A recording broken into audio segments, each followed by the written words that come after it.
Muy buenas tardes, amables televidentes, bendiciones para todos. Aquí estamos con otra entrega más de tu espacio Yo Te Escucho. Hoy, martes 1 de agosto del año 2023. Señores, ya estamos en agosto. Este año va volando.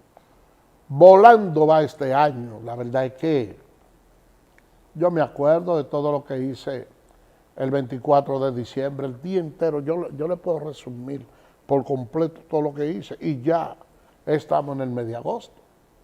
Eso es una situación increíble, lo rápido que va la vida. Y eso es bíblico y dice que los días parecerán horas, que las horas parecerán minutos, los minutos segundos, y así sucesivamente. Pero lo que sucede, señores, es que uno siente que los días van más rápido porque hay muchas entretenciones. Anteriormente, un niño o una persona se levantaba y quería ver televisión, por ejemplo, y tenía que esperar que abrieran 2 o 3 canales que lo hacían por lo regular después del mediodía. Luego vinieron algunos que abrían a las 11 de la mañana, a las 12, y la persona más o menos se mantenía acéfala. Pero entonces luego, cuando iniciaba la programación regular, era por lo regular como a eso de las 8 o de las 9 o las 10 de la noche. Y después fue que se fueron creando algunas dinámicas donde ponían cine para desvelado, la última tanda, pero había un límite. Ahora no. Ahora hay diversión por un tubo y 4 llaves, porque usted puede amanecer viendo programas diversos, todo lo que a usted le guste en la televisión. Y si se siente aburrido en la televisión, como hacen los millennials, entonces, que ellos por lo regular no ven televisión. Ellos utilizan la vía digital, tienen Netflix y cosas. Y así más o menos se ha ido tornando la cosa. Hay mucho cambio en la dinámica de la sociedad. Y yo pienso que los cambios no solo deben ser en la dinámica, los cambios deben también estructurarse en las oficinas públicas. Y yo le digo esto, señores, porque miren, hubo un incidente un poquito desagradable ocurrido en el Ministerio de Trabajo. Yo le digo esto, señores, porque en ocasiones la política permite que en algunos puestos se han desempeñado por personas que no tienen la expertise. Y yo me refiero en el caso de eso, de manera específica, a uno de los inspectores de trabajo de los que están en el área de correspondencia del señor Nelson, por ejemplo. Nelson desconoce que el artículo 482 del Código de Trabajo y siguiente señala cuál es la competencia que tienen los tribunales de trabajo. Que en primer caso, las demandas de los trabajadores se deben de imponer por el lugar donde se celebra el contrato de trabajo. Ese es el lugar idóneo. Hay empresas que pueden estar ubicados en un determinado lugar, pero si el accionar del trabajador está en una demarcación determinada, sencillamente a ese tribunal que está donde se realiza el contrato de trabajo, es que se debe de interponer la demanda. Pero el señor Nelson desconoce esa situación y está teniendo una voz de mando en el Ministerio de Trabajo. Que resulta que fruto de ese desconocimiento, a veces asumen funciones que no son de su competencia.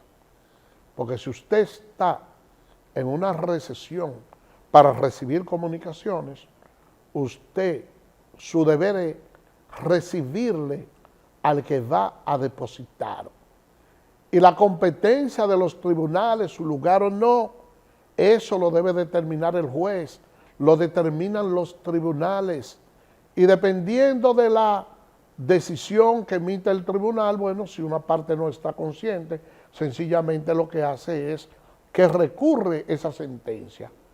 Pero el agarrar una persona que no está manejando un proceso, que lo único que tiene que hacer es recibir y dar fe de que tal documento se depositó tal día, a tal hora, en el Ministerio de Trabajo, no está para estar razonando y pensando que después el juez dice en los trabajos, en la justicia, están deslindados, señor Nelson. Usted no tiene facultad para eso. Y como una persona depositaria pública, también acarrea responsabilidades civiles y penales.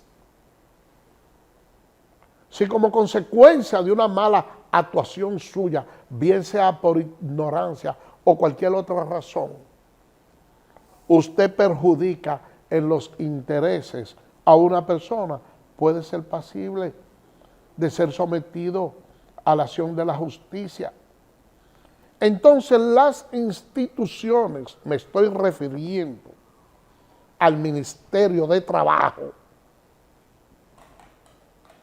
deben de saber a quiénes colocan en posiciones que entrañan responsabilidades de esa naturaleza.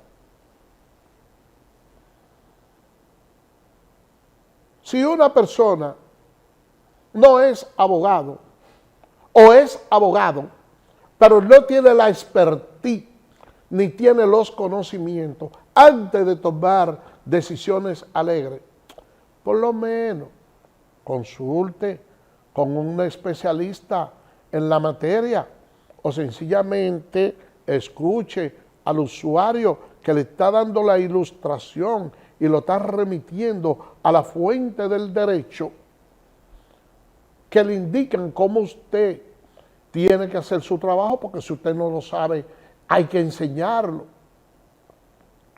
Pero lo que sucede es que el refranero dice, si tú quieres conocer a Jandito, dale un carguito.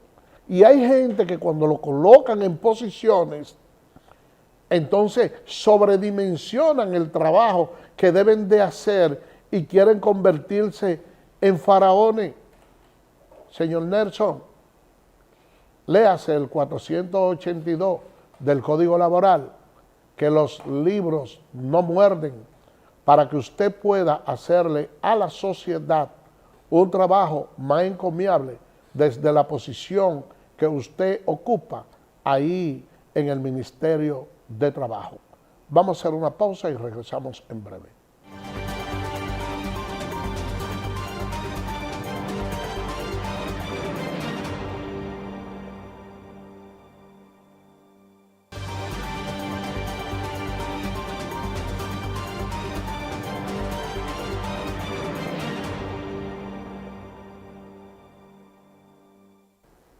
Gracias por permanecer con nosotros. Miren, el Servicio Nacional de Seguridad le está pidiendo a los médicos que regresen a los hospitales y que continúen con el diálogo. Señor director, ayúdenos con las imágenes.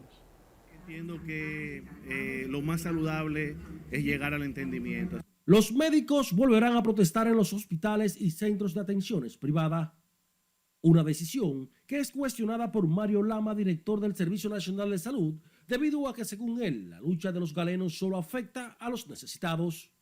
Bueno, es un derecho que tienen los gremios de forma de lucha por sus reivindicaciones. Lo que sí llamamos es que tratemos de que no se afecten a los pacientes que son los más perjudicados, sobre todo los pobres que acuden a nuestros hospitales, pero hacemos un llamado al entendimiento, a la mesa del diálogo, a los diferentes actores que participan para la solución de estos problemas. El funcionario recomendó a los galenos y su gremio seguir dialogando y no paralizar los servicios en las clínicas y hospitales.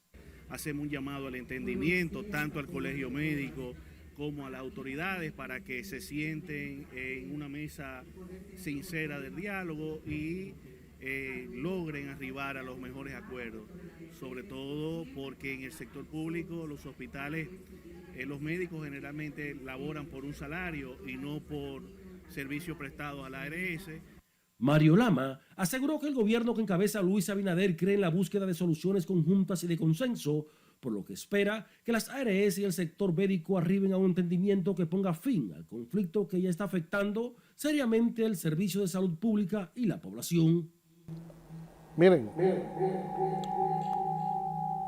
hay que adaptarse a ver en los últimos días huelga por un tubo y 7 llaves, porque los diferentes gremios aprovechan esta coyuntura política, un año preelectoral, para hacer el reclamo de sus reivindicaciones, al margen de que sus pedimentos estén sustentados en una base justa o no.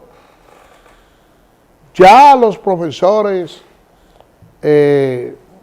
hicieron varias protestas y los médicos vieron que se sentaron con ellos y lograron una serie de conquistas.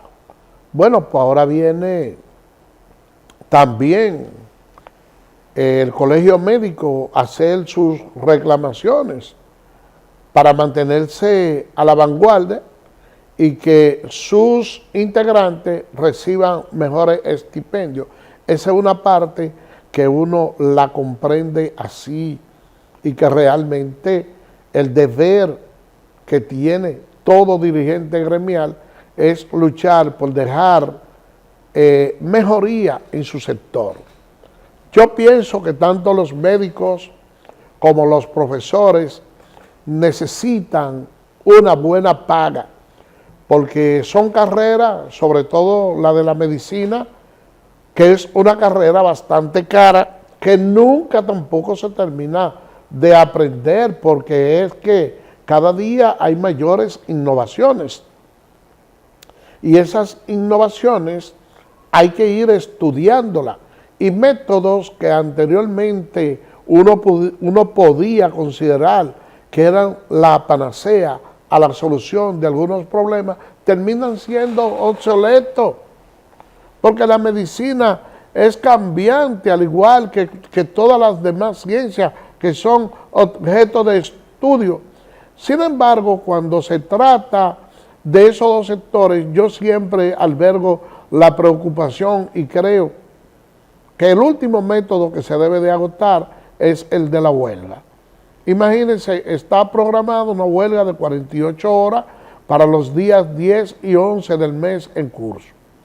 Todas esas personas que tienen cita en los diferentes hospitales pierden su cita, y lo grande del caso es que a quienes se le está haciendo la huelga ni sus familiares le dan uso a los hospitales públicos porque están brindados y forrados de dinero.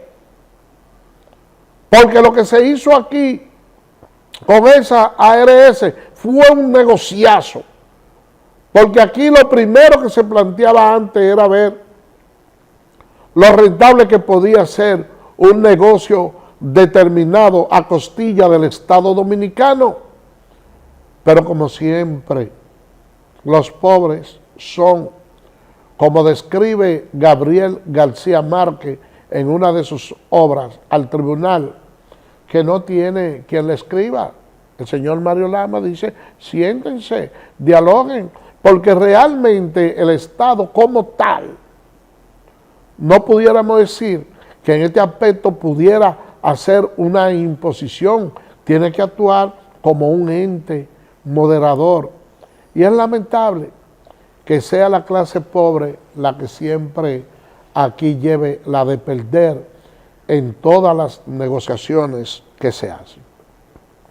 Por otra parte, señores, y cambiando de tema, hay denuncia de moradores del municipio Santo Domingo Este que los residentes del sector de Agua Loca no encuentran qué hacer con la delincuencia. Señor director, ayúdenos con las imágenes. Delincuentes tienen en zozobra comunitarios o que constantemente son atacados por desaprensivos. Algunas acciones delictivas y antisociales en el sector han quedado grabadas en videos de cámaras de seguridad donde se puede observar cómo interceptan a las personas para despojarlas de sus pertenencias. Los comunitarios dijeron que las personas que deben salir a trabajar en horas de la madrugada o cuando retornan a sus hogares en la noche lo hacen atemorizados por la situación, por lo que piden la urgente intervención policial en el lugar.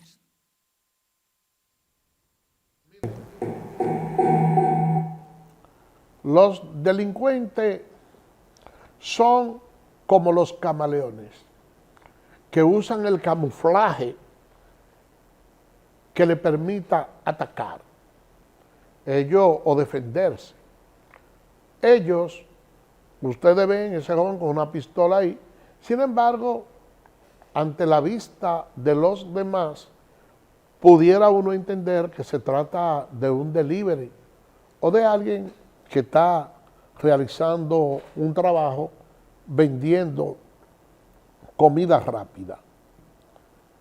Yo conozco bien el sector de Agua Loca que está detrás del quinto centenario, porque justamente esa es una de las demarcaciones que me corresponde a mí como precandidato a regidor. Y pudiera decirle que en esencia los moradores de Agua Loca son personas humildes, llenas de sueño, con un interés grandísimo en progresar, pero que también tienen ciertos niveles de marginalidad. Muy cerca al sector de Agua Loca está Nuevo Amanecer, que tiene una escuela bastante grande y que anteriormente tenía una escuela pequeña, la cual está cerrada y está acéfala. Y uno ve una juventud luchadora, una juventud pujante, como la que hay en Nuevo Amanecer, deseando que parte de las políticas sociales puedan llegar a ese sector. Y como nosotros no solos hacemos críticas, sino que planteamos soluciones a los problemas, yo quisiera decirle a mi buen amigo Rafael Santos, que está haciendo un trabajo encomiable en el Infotec, que pudiera darse una visita a ese sector de Agua Loca y Nuevo Amanecer. Yo sé el esfuerzo que ha estado realizando él en aras de que los jóvenes tengan una preparación y una formación técnica. Ese lugar, esa escuela que está ahí cerrada, sería un buen nicho para que tanto el Infotec como el centro como para el Centro de Tecnología de la Comunicación pudieran establecer sus escuelas, ir a llevar allá la enseñanza a muchos de esos jóvenes que están ávidos de aprender un oficio, de aprender cualquier carrera técnica, y que uno pueda sacar los frutos que esperan esos jóvenes, tanto del sector Agua Loca como de Nuevo Amanecer. Vamos a hacer una pausa, señores, y regresamos en breve.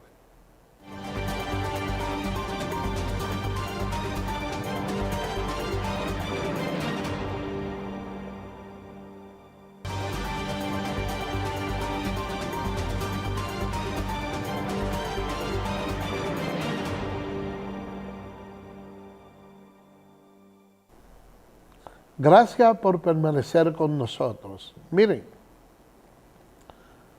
la lactancia materna juega un papel fundamental para el desarrollo y el crecimiento psicoafectivo que tienen los niños hacia la madre. Lo previene de enfermedades graves en los 2 primeros años. Y es algo, una costumbre que se ha ido perdiendo.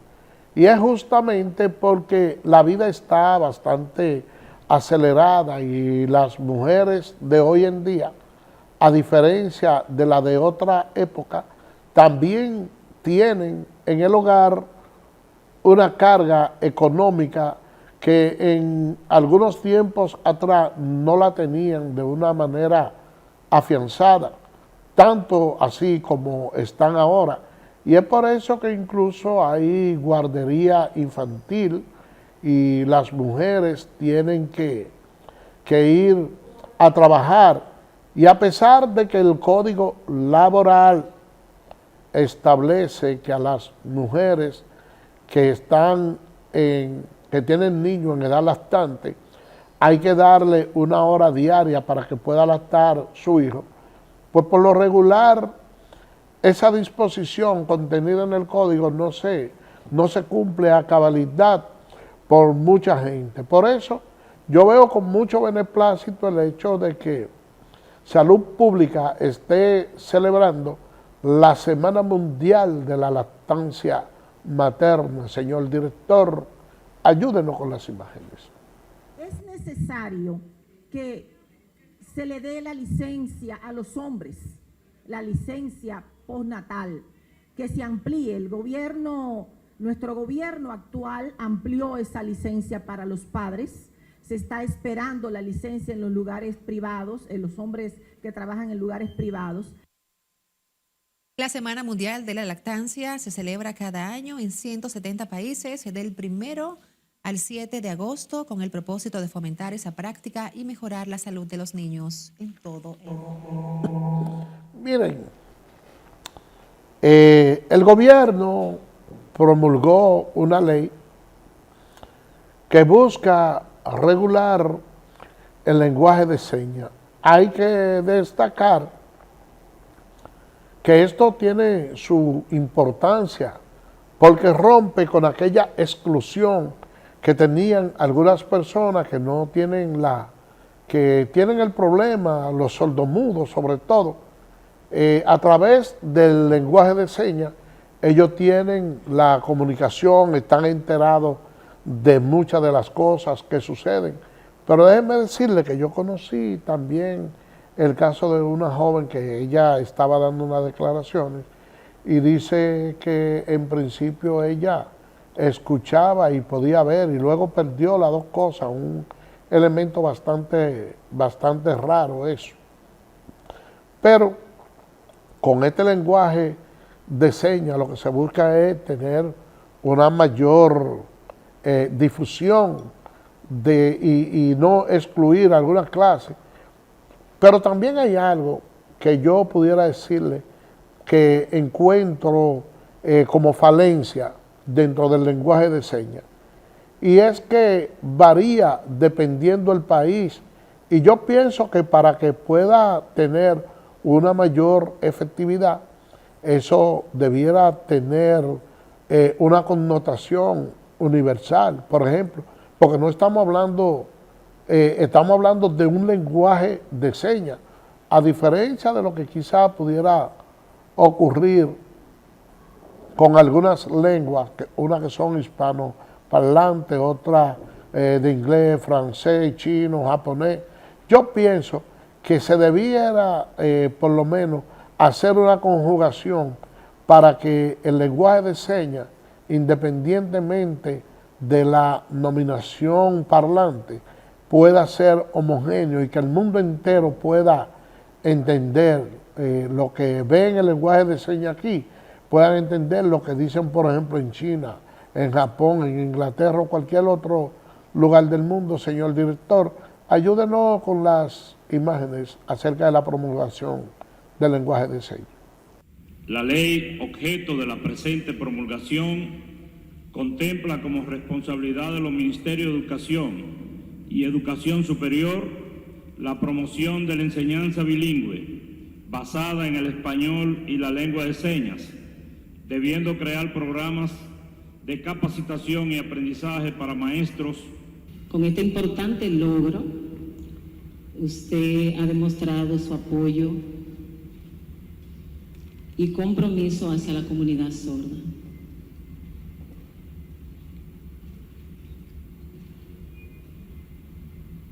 Su liderazgo en la promulgación y entendimiento de la lengua de señas dominicana es digno de admiración y agradecimiento.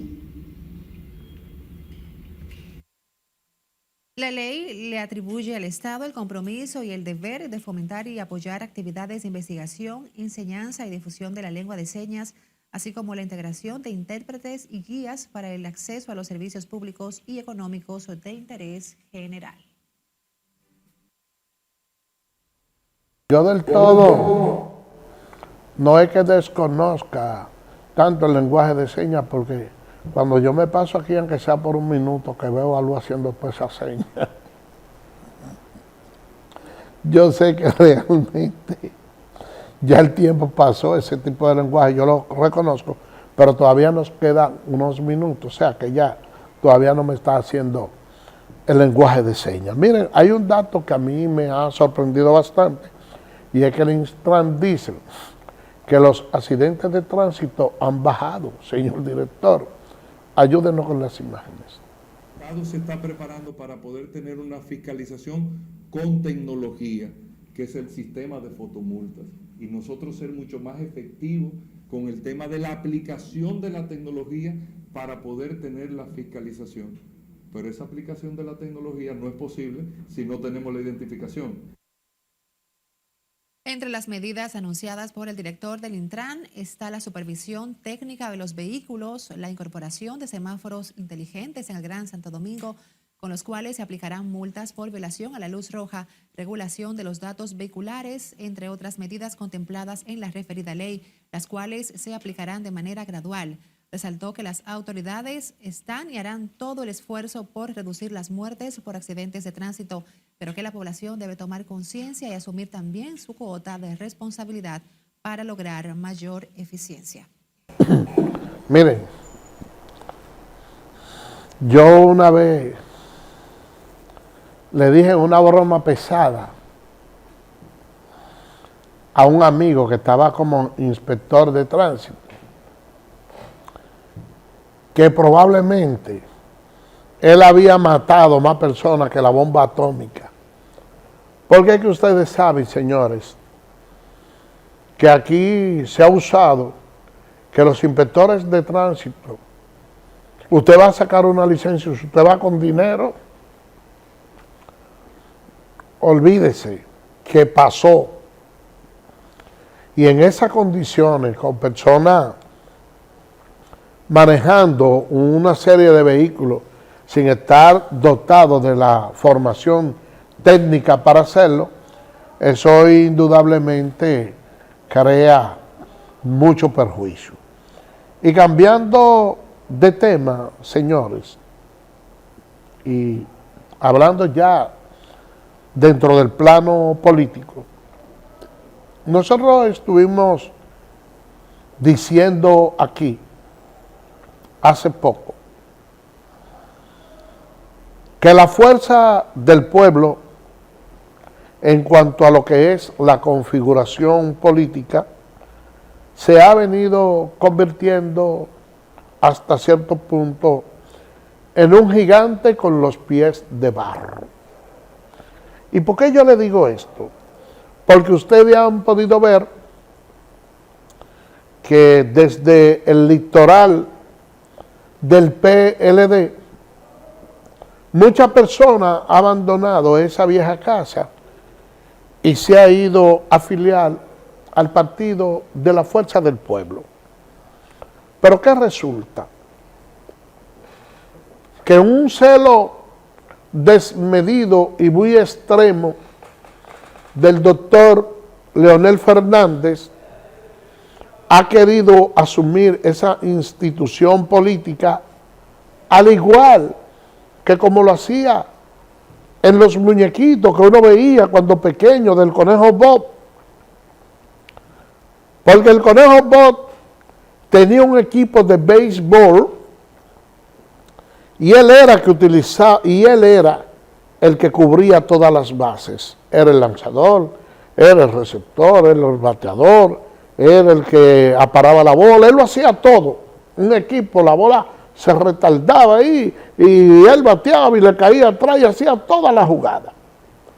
Entonces, ese exceso de protagonismo que ha venido exhibiendo el doctor Leonel Fernández, lo tienen en una situación muy difícil, porque ahí no hay una estructura política que pueda dar unas declaraciones que genere noticia de impacto ante la opinión pública. Señores, mire, eso es tanto así que ustedes se ponen a analizar y preguntan ¿cuál es el secretario general del Partido de la Liberación Dominicana? Pregúntenle a cualquiera.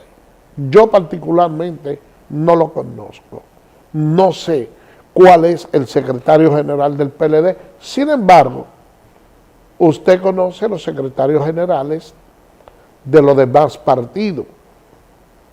Por eso, todo el mundo sabe que por tratarse de un partido nuevo, la Fuerza del Pueblo no cuenta con una estructura lo suficientemente sólida como para poder ir a los comicios de medio término, entiéndase, a las elecciones municipales y congresuales con una representación digna que le permita superar a la vieja casa que es el Partido de la Liberación Dominicana.